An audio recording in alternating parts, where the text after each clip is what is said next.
மாவட்ட கழக மாநில செயலாளர்கள் அனைவருடைய ஆலோசனை கூட்டத்திற்கு தகுதியோடு தலைமை நாளாக்கிக் கொண்டிருக்கும் இதய தெய்வம் புரட்சித் தலைவர் அவர்கள் இந்தியாவுடைய பெயரை தாக்கி அவருக்கு பக்கபலமாகவும் இதய தெய்வம் புரட்சித் தலைவி அம்மா அவர்களுக்கு பக்கபலமாகவும் இன்று அண்ணன் ஓபிஎஸ்க்கு பக்கபலமாகவும் நாம் அனைவருக்கும் அரசியல் ஆலோசனைகளை வழங்கிக் கொண்டிருக்கும் முன்னாள் அமைச்சர் உரிமை மீட்பு குழுவுடைய அவைத்தலைவர் அரசியல் ஆலோசகர் அண்ணன் பண்டோட்டியார் அவர்களே, இந்த நிகழ்ச்சியில் நாம் அனைவருக்கும் ஆலோசனைகளை வழங்கி இந்த தர்ம யுத்தத்தை தொடங்கியதிலிருந்து இன்று வரை நாம் அனைவருக்கும் தலைமை தாக்கி உரிமை குரலை தொண்டர்களுக்காக உயர்ந்து காட்டிய கழகத்தினுடைய ஒருங்கிணைப்பாளர் முன்னாள் முதலமைச்சர் வருங்கால தமிழகத்தினுடைய முதலமைச்சர் அண்ணன் ஓபிஎஸ் அவர்களே, அண்ணன் ஓபிஎஸ் அவர்களுக்கு படை தளபதியாக விளக்கி சோழ நாட்டு தளபதியாக சட்டமன்ற உறுப்பினராக எந்த நிலையிலும் நான் மாற மாட்டேன், உறுதியாக இருப்பேன் என்று இன்று வரை நம்மோடு இருந்து கொண்டிருக்கும் அண்ணன் ஆர் வைத்தியலிங்கம் அவர்களே, இங்கே வேலையில் வீட்டிற்கும் முன்னாள் அமைச்சர் அண்ணன் வெள்ளமண்டி நடராஜன் அவர்களே, பாண்டிச்சேரி மாநில செயலாளர் ஓம் சக்தி சேகர் அவர்களே, முன்னாள் சட்டமன்ற உறுப்பினர் திரு சுப்பரத்னம் அவர்களே, இலக்கிய அணி செயலாளர் இதே தாமரை அவர்களே, கொள்கை பரப்பு செயலாளர் எனக்கு முன்னாலே நல்ல உரையாற்றிய அண்ணன் மருது அழகராஜ் அவர்களே, முன்னாள் நாடாளுமன்ற உறுப்பினர் திரு கோபாலகிருஷ்ணன் அவர்களே, முன்னாள் சட்டமன்ற உறுப்பினர் பாண்டியம்மாள் அவர்களே, நாடாளுமன்ற உறுப்பினர் அண்ணன் தர்மர் அவர்களே, உஸ்லம்பட்டி சட்டமன்ற உறுப்பினர் திரு ஐயப்பன் அவர்களே, காலத்தின் அருமை கருதி இந்த ஆலோசனை கூட்டத்தில் கலந்து கொண்டிருக்கும் மாவட்ட கழக செயலாளர்களே, மாநில நிர்வாகிகள், உங்கள் அனைவருக்கும் முதற்கண்ணியனுடைய வணக்கத்தை தெரிவித்துக் கொள்கின்றேன். ஒரு சில கருத்துக்களை தெரிவித்துவிட்டு விடைபெறலாம் என்று எண்ணுகின்றேன்.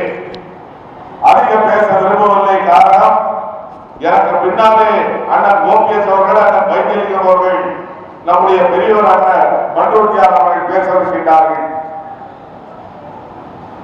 இங்கே நடைபெற்ற இந்த கூட்டத்தினுடைய நோக்கம் என்பது, எனக்கு முன்னாலே பேசியவர்கள் எல்லோரும் சொன்னார்கள், அந்நியார் ஜானகி ராமச்சந்திரன் அவருடைய நூற்றாண்டு விழாவை நடத்தினார் எடப்பாடி பழனிசாமி என்று சொன்னார்கள். ஒரு பழிச்சொல்லை அண்ணன் மீது அவர்கள் தெரிவித்தார். என்ன? வெண்டிராட நிர்மலா அவர்களுக்கு அண்ணன் ஓபிஎஸ் அவர்கள் தேர்தல் வேலை பார்த்தார் என்று ஒரு குற்றச்சாட்டை பழனிசாமி தெரிவித்தார். ஆனால் நான் ஒன்றை தெரிவித்துக் கொள்கின்றேன், அண்ணன் ஓபிஎஸ் அவர்கள் ஒருபோதும் அவர்களுக்கு தேர்தல் வேலை பார்க்கவில்லை.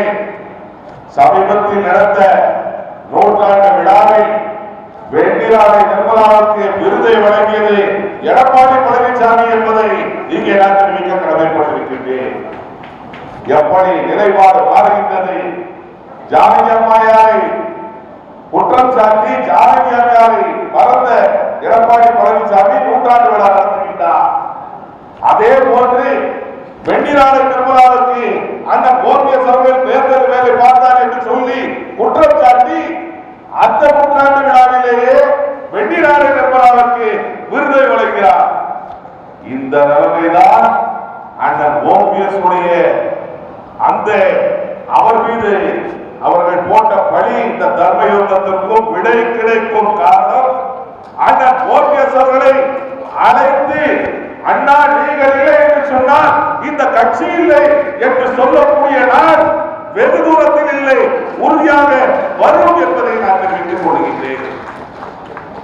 இன்று எல்லோருக்கும் தெரியும், அதிமுக எடப்பாடி பழனிசாமி கீழ் இருக்கும் அதிமுக என்பது ஐசியூ தான் இருக்கின்றது. இன்று ஐசியூ ஒட்டுக்கொள்ள வேண்டும். எங்கு சென்றாலும் அதிமுக 3வது இடமா 4வது இடமா என்று இருக்கின்ற ஐசியூ சூழ்நிலையை பார்க்க வேண்டும் என்று சொன்னால், புரட்சி தலைவரை காப்பாற்ற வந்த டாக்டர் கானு இருந்தாரே, அதே போன்று அதிமுகவை இன்று மருத்துவம் செய்து காப்பாற்றக்கூடிய ஐசியூ இருந்து மீட்கக்கூடியவர் அண்ணன் ஓபிஎஸ் அவர்கள் தான் என்பதை உணரக்கூடிய காலம் வெகு தூரத்தில் இல்லை. எனக்கு முன்னாடி எல்லோரும் பேசினார்கள். நான் ஒன்றை தெரிவித்துக் கொள்கின்றேன். 2014ஆம் ஆண்டு அம்மா அவர்கள் தன்னந்தனியாக நடத்தினார்கள். நாடாளுமன்ற தேர்தலில் போட்டியிட்ட போது இந்தியாவிலேயே நாம் 3வது கட்சி. ஆனால் இன்று டெபாசிட் இருக்கின்ற கட்சியாக அதிமுகவை தள்ளியது யார் என்பதை தொண்டர்களும் புரிந்திருக்கின்றார்கள், நாட்டு மக்களும் புரிந்திருக்கின்றார்கள்.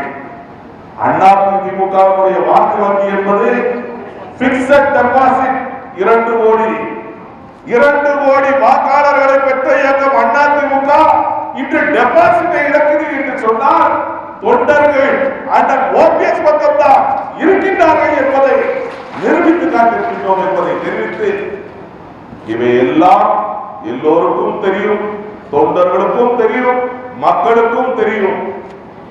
கழகம் ஒன்றிணைந்து இரட்டையரை நாம் உறுதியாக 2026ஆம் ஆண்டு ஆட்சி அமைப்போம் என்பதை இங்கே நான் தெரிவித்து, சமீபத்தில் வந்திருக்கின்ற உயர்நீதிமன்ற தீர்ப்பை பற்றி பேசினார்கள். நான் தீர்ப்பை பற்றி அதிக பேச விரும்பவில்லை. ஆனால் இரட்டையரை பொறுத்தவரை ஒரு முக்கிய பங்குதாரராக அண்ணன் ஓபிஎஸ் அவர்கள் விளங்குகின்றார்கள் என்பதை எடுத்துக்காட்டுகின்ற தீர்ப்பாக அந்த தீர்ப்பு அமைந்திருக்கின்றது. அதை நாம் வெற்றி பெறுவோம், இரட்டையரை மீட்போம், கழகத்தை உறவின் ஒருங்கிணைப்போம், வெற்றி பெறுவோம் என்று சொல்லி விடைபெறுகின்றேன். நன்றி.